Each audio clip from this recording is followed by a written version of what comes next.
try! Alright guys, you're on at Rugby. Are you training this week at Rugby in the lead up to sort of a... Yeah, it's Skilled Park there. Pardon me? It's Skilled Park. Oh, Seabus, sorry. Jokes. Used to be Skilled, didn't it?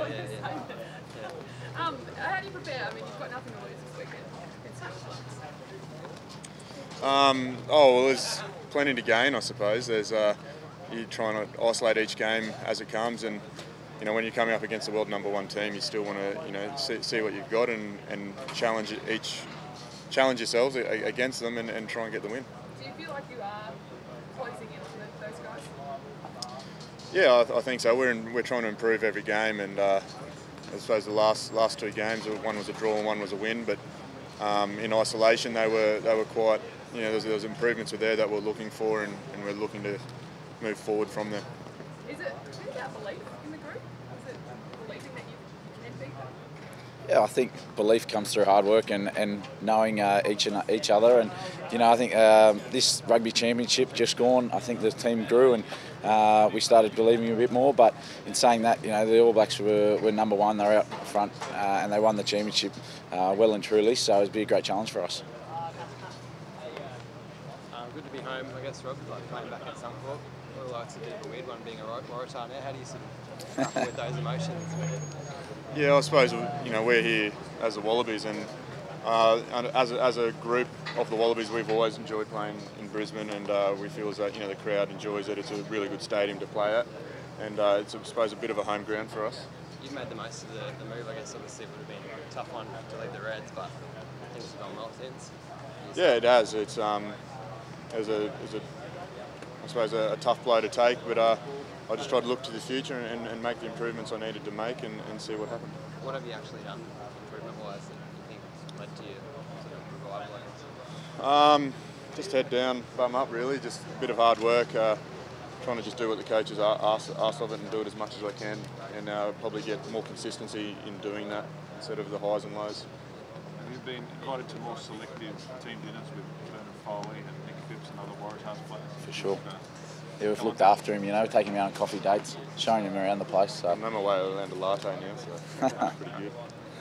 What brought you down to Rubina to train this week? Is it something you do each year? Or? No, I think it's a bit of a change-up for us. Normally we set up camp in Brisbane, but I think the coaches and the management decided to something a bit different. We can be at ourselves in terms of we get the whole Seabus stadium and the facilities out there are top-notch. So I think it's a good change-up for us as a squad, and time we can really prepare well for this game. That's something I guess you guys have done a lot this year, spending half a week somewhere and moving to somewhere else during the week. Do you reckon that's helped you? Oh, I think it's been able to allow the side to really focus on our preparation.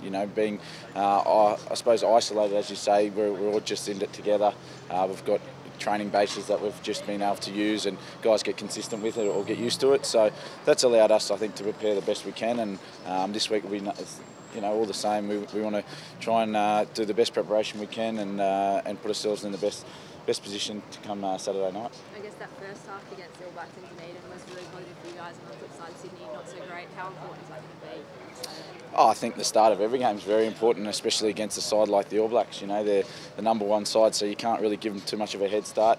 I think whenever we play them, you've got to be in it from the get-go, and they're too good a side to give them a lead and try and chase down. So for us, it will be about starting well and I suppose nullifying their threats. With a match like Dunedin, where the All Blacks got to just at the end, do you forensically analyse the last few minutes in any prep at training or relive some closing minute situations? I suppose we analyse that game straight as soon as it happened in the lead up to the next game. So we made changes from that. We realised that how the little details, or there's a lot of small moments in the game, and you have to be prepared to win every moment. Especially against a side like the All Blacks, who can hurt you if you give them a little slip up. So for us, that was something that we analysed and dealt with at the time, and we won't be looking back on that. Have you noticed a bit of a shift in the public perception of you guys since that first loss to New Zealand, given your performances since then? A bit more goodwill around and optimism?